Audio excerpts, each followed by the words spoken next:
All right, welcome everyone. Kathy Gregory here, and November 29th, 2020. So it's been a pretty crazy year. And I am so excited to introduce to you. And I told you guys on my Facebook Live a couple of days ago, I've been sharing my mentor, Dave Jordan, and his new book that he has, and then offering his free copy. And I told you I had a treat, and here's my treat. I actually am going to introduce you to the author of Burning Desire, and I'm just really excited and thrilled to have you here, Dave, for a few minutes of time to Absolutely. introduce you. So, first, a little teeny bit about me and how we met. It's been, I'm going to say just over 5 years ago. We met in Kelowna, British Columbia, Canada, and it was our our first convention with the company that we're with, Valentis, and Dave and Joyce were there. And I still remember, Dave, um, my brothers like sneaking down the hallway in the hotel going, I think that's Dave Jordan. And we were so excited to meet you for the very first time. And we had never, like, we'd always followed the path of go to school, get a job. And Doug and I, part of our story was 5 years ago, we were like, oh my gosh, we're in our 50s. And if we don't do something different, we are going to be in trouble. And so that is how Dave kind of came into our life. We said yes to an opportunity that is really changing our lives. And this book, Dave, is an amazing book. And I just want to introduce you as the guy who has learned not from the typical educational system like we all thought we were supposed to do, but you're the guy who learned from the school of hard knocks, right? Yeah, So, can you tell the audience listening who is Dave Jordan and just a little bit about those hard knocks that have brought you to where you are right now? absolutely. Well, thanks, Kathy, for having me on here, and I'm glad that you want me to share this. I'm flattered that you're the first person that is going to actually interview me about my book, and I like that. But yeah, I grew up in a big family. People that know me, I know I got 13 brothers and sisters. My dad was a hardworking person in Chicago. Grew up in South Chicago. He was a police officer, and the one thing about me as a little kid, I had so much guidance with my mom and my family, but I was dyslexic. So when I went to school, I couldn't read. I read things backwards. I couldn't spell my name till I was probably 10. And basically I just was always somebody that was my own person. I wanted to be my own boss. I didn't want to listen to my teachers. I didn't like people telling me what to do. And what happened was is it turned into a thing that once I was in school and realized that I didn't want to be there, I'd try to stay home. I'd skip school. I'd play hooky. I wanted to be at home, playing with my baseball cards or building a model or just hanging out with my dad because my dad worked at night and he was home during the day. And I sometimes got in trouble for that. But it's in the book of how I didn't like school that much. I hated school. I That's one of the reasons why I didn't want to be there. But where it all came together was I discovered baseball cards as a little kid and trading them with my friends. And then a little price guide comes out in the late 70s and cards are worth 50 cents and $1 and $5. And I got shoe boxes of them. And the next thing you know, it turns into a little marketing thing. I had a paper route. It wasn't that my work ethic wasn't there. It's just I didn't want to be at school. So I was working at 13. I had a paper route. At 14, I had a paper route. And I'm out there buying baseball cards and buying, things like that. And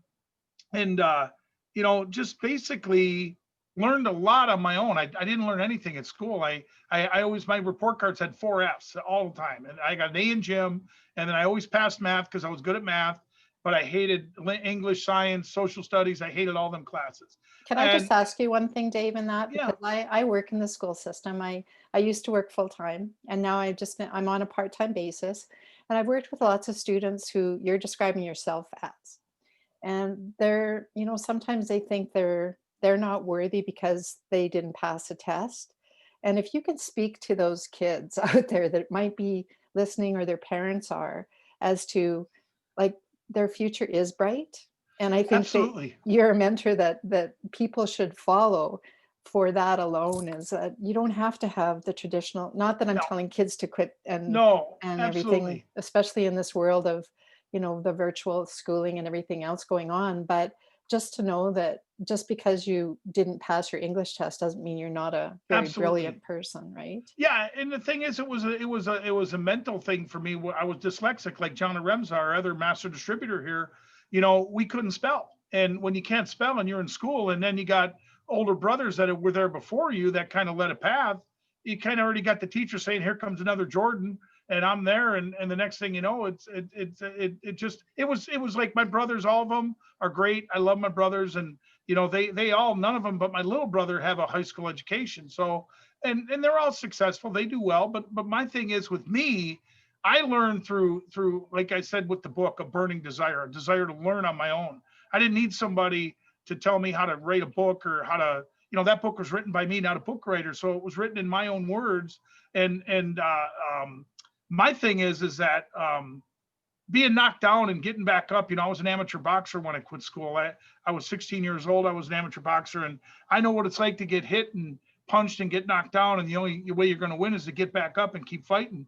And it kind of all resonates. There's a story in that book about my boxing coach that, always told me to get up and fight one more round. And I recorded him before he passed, and his exact words were in there about what boxing was to him and how it had such an impact on my life with all the little things. I was terrified of thunderstorms as a little kid, and that made me more cautious of all the things around me that have hurt people, friends, all kinds of things. And just all these little lessons I put into a book, because people say to me, Dave, how do you make $1 million selling baseball cards? How do you make $1 million doing eBay? How do you make $1 million in network marketing?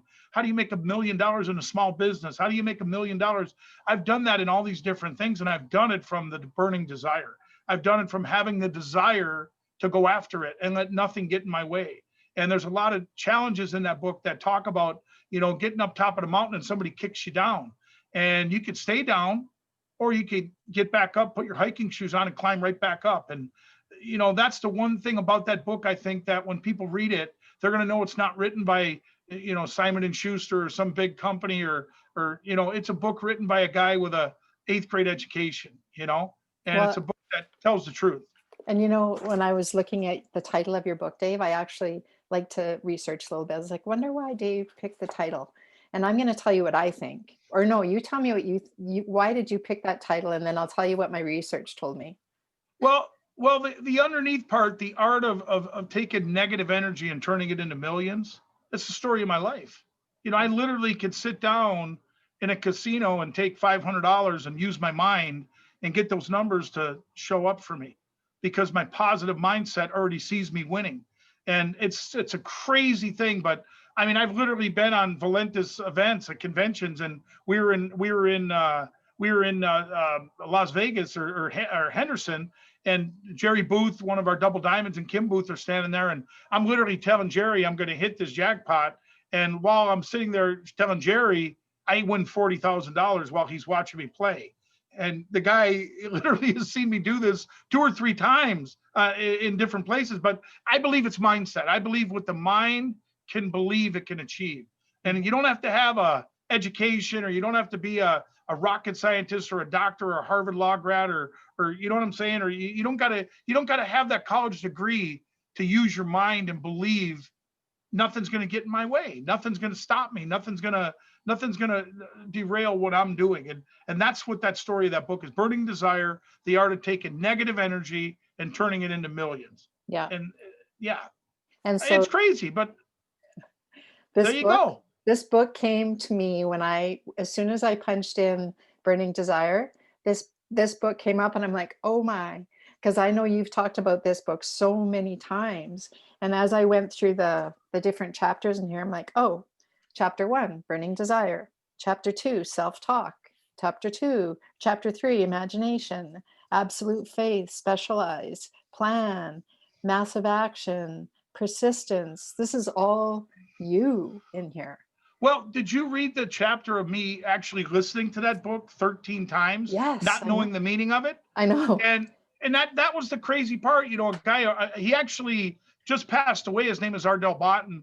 His obituary was about 6 months ago. He lived in Texas. He actually mentioned me in his obituary. And people in Grand Forks, when they seen that obituary, they said, Dave, you were mentioned in Ardell's obituary. Well, he was a good friend of mine, and he'd come in the shop, and he was a very wealthy man, and handed me that course. And he said, Dave, you're such a great salesman. You need to learn this book. You need to tell me what it's about. And he'd come back and I couldn't tell him. I always told him making money. I always told him start your own business. No. And then literally at the end of it, it was about desire. And then he said, you're the only guy I know, Dave, within a month and a half or whatever time, it's like maybe 5 weeks, 3 weeks, 6 weeks of reading that course. And then after reading it, or listening to that course, and after listening to it 6 or 8 times, I start to learn to read it because it's Fran Tarkington narrating it. And the next thing you know, it took me 13 times before he told me what it was about because I still couldn't figure it out because of my dyslexia. But then again, what gave me the desire to listen to that book 13 times in a month and a half when I could be watching the Chicago Cubs or the Blackhawks or doing something else or watching a movie or something gave me the burning desire to listen to that course 13 times. Yeah. And that's something I felt like was one of the best lessons of that book because that book is the reason, I believe the reason I've had so much success in network marketing, in sports, in small business, even in playing Keno, even playing Keno with my buddies. I mean, I use my mindset. There's a course in that book that talks about what the mind can believe it can achieve. You literally got to see yourself. You got to see yourself, Kathy, winning. You got to see yourself being a triple diamond in Valentis. You got to see yourself being a double diamond. You got to see yourself achieving that level. And that's the one thing I believe, my positive energy, my positive mindset is the reason why I've literally achieved the levels of negative energy to positive energy. I just don't like hearing it. I don't like being around it, And I believe that that's why our family is so excited to be a part of this with you, Dave, and that we are, cemented very strongly with that. I meant to put my pin on. I have a I am all in pin, but I also I remember giving it to you. Yeah, I have it. I do have it. It just is on a different jacket right now, but I do have that one. And I did write this one down when you were talking about the storms and like the storm chaser. And I know that when I was looking at your book and looking at all those pins of all the different places that we've been able to travel with you, we never traveled before. And we just love being around positivity now. And we love being around mentors that are going to move us forward instead of pulling us back. And we've learned so much about with John Haremza and just his mindset and pulling out the weeds and watering the garden. And so I believe, like, this is what I totally 100% believe, that we've just been getting ready for the next phase of where you are going with your company. And we're just really proud to be here, Dave. And so I want to ask you, and I know that I listen to tons of podcasts, and I know that this gets asked to a lot of people in a final of an interview, but I know that you and Joyce want to leave a legacy here. And so if you were to say to the audience right now, what are 3 things that you want to leave a legacy and remember Dave and Joyce Jordan about? Like, what do you want to do? Well, the first thing I want to do is stay healthy, and with the COVID and everything that happened with everybody being in home and not being able to travel, not being able to go out. I mean, if it's even interfered with me, if it wasn't for our products, I would be way heavier than I am right now. But the first thing is I want to have good products. I want people to remember us as our product line is expanding. It's good products. It's products that work. It's products that will only help you, not hurt you. It's products that they're not everyday products like Emulin. It's exclusive worldwide with our product line, and everybody that tries it, that really uses it, knows it. Secondly, I want to help people like you, Kathy. I want to help people, like you said, with you and your husband, saying we got to do something. We can't keep doing what we're doing. And I want to make money for people. I want to help people achieve the success they deserve. And that's why we put a compensation plan together that a lot of the leadership around the world, ownership, knows we have one of the best comp plans. And like my buddy Rick Gerald says, who's a top industry earner, and he's a top leader here, he says, we need a comp plan that pays more people more money more often. And when we designed the company, we had that plan. And thirdly, I want people to remember me and Joyce as somebody that did what they said, that tried to do. I mean, it's so hard to be the CEO of a company and try to do everything perfect, try to do everything, because no company's perfect. They could say they're perfect, but you try to do everything that's right, and it's almost literally impossible. It's almost literally impossible where you got to have a disconnect with a friend, or you got to have something happen because somebody convinced this person to chase a shiny nickel, and now they're chasing after all their people. I mean, I literally thought that could never happen in this industry, and we could be different. And that's the hardest thing. But I want people to respect me and my wife and know who we are and know our ethics and know where we're going. And all I could say is I tell people now, Kathy, if they really want to know who I am, I just tell them read the book, Mhm. because it's not like a book that's out there that's written by Simon and Schuster or a big, New York Times or USA Today. This is a book written by Dave Jordan over the last 8 years of crying on some of those chapters. I mean, literally heartbroken, crying, writing, and putting it all together and saying, someday, I'm gonna show the world this story. And someday is now. So my whole thing is, Kathy, is I love where we're at as a company. I love where we're at as a team. I mean, I was just on before you with a big corporate owner from another company with John Aremza. And it was at the top of the hour, a minute before, and I said, well, guys, I have to go. And he was only half done with his presentation. Oh, And I said, look, I have to go, John. I have Kathy Gregory waiting for me. I gave her my word I was going to be there. And it doesn't matter about the money, Kathy. It doesn't matter if some guy's going to bring 100 million revenue to our company or 10 million revenue. And you could even ask John, because that's a true story. But I got on. I said, hey, look, we can hop back on when I'm done. But I gave her my word I'm going to be on this interview, and she's part of my family, and I'm going to get on that interview. And here we are. So whatever else you want to ask, that's great, because I'm actually enjoying this. awesome. Well, I have actually through the Val Tribe, and it's from how we got to this book here was just something they said last week, and it's like focus on how much you can give and not how much you're going to receive. And I think, for so many people, and that's totally what I want to show to people is like, you cannot expect just to give, get. And those people who are just expecting to get are never Yeah. going to receive it because they're not giving it out. And so I just want really people to listen to this and go, you have to be givers. And I know you and Joyce are like totally. And the journeys, holy cow, like all these journeys that everybody's been on, even in us in the last 5 years with this company, it's like it's not a smooth sailing. But No. what I think we need to let people know, Dave, is that every single time there's a lesson. And I don't know, I'm just going to say it because people think that I don't swear, but I'm going to swear once here, is that when Sarah was standing on stage in Florida, She and killed it. most people know what she's gone through, she's Absolutely. like, quit wallowing in your shit, use it as fertilizer and grow from Yeah. it. And I Yes. think like anytime there's any, Very, very unbelievable speech that she did there, and she was very good. And I'm just so happy she's okay now, and what a great speech. And like I said, yes, I remember those words. That's one of the most inspiring speakers we've had on stage, just so yeah, she knows, well, because that was very powerful. and You if know? you're looking for product stories, and I know we can't make any medical claims, it's only personal, but this has been life changing Yeah. for her. Well, she was terrified walking out there. Then she just all of a sudden loosened up. And like I said, she's one of the most inspiring speeches we've had. And we've had a lot of great speakers at our conventions, and she was one of the best. So my whole Yeah. thing is that, everything here in the next 6 to 12 months is coming together.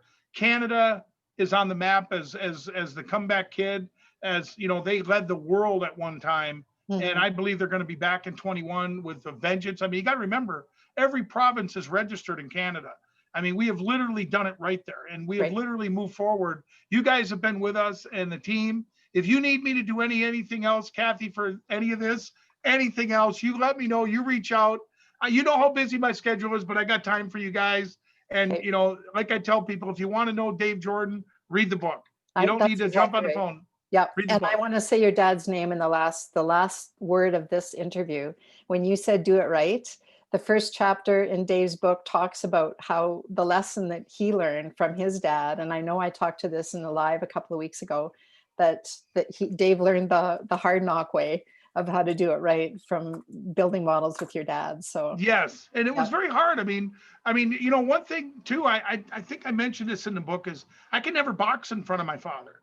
He'd come to one of my boxing matches and I get the butterflies, Yeah. and I just literally would get choked up, and because I looked up to him so much that way. But when I rushed to model and he, watched me do that and said, that looks like crap. You could do way better than that. And, I showed this to John. At my new house here, we moved in, I got that same model I built because my dad taught me how to build. And when I first started going out with Joyce in '89, I built that model again. And so I have that model that was all crappy. I actually put a picture of it in the book, the model done right, Yeah. and that's all because of my father. It's just patience. It's not rushing things. It's not doing things, so. It's trying to be a perfectionist. And that's all I want for Valentis is, sometimes we try to be too perfect. And sometimes we try to do too, great of things where it gets too perfect and things don't work out the way we want them to. But in Valentis, the one thing I know we got here is that the future's bright. We've got totally wonderful products, a great compensation plan, the ownership, the corporate office, the staff, everybody that's here is ready for 21.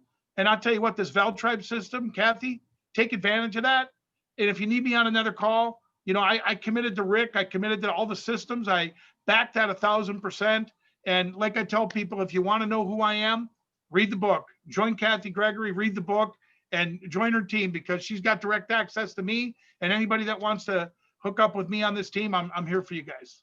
Awesome. Well, thanks, Dave, for your time. Say hi to Joyce from our family to your guys, and happy belated Thanksgiving. I know you guys didn't get to gather. We all have to we're going to do some big time catch ups in our gathering. Absolutely. I can just We see will. everybody running together and just being so excited to be together again. Yes, and that'll happen hopefully very soon. So you guys stay safe. Awesome. Thanks again, and guys, read the book. It's free out there. Get them to them, Kathy. We'll talk to you soon. Thanks for Thank having me you. on. You bet. You Thanks. bet. Bye. Bye. Bye.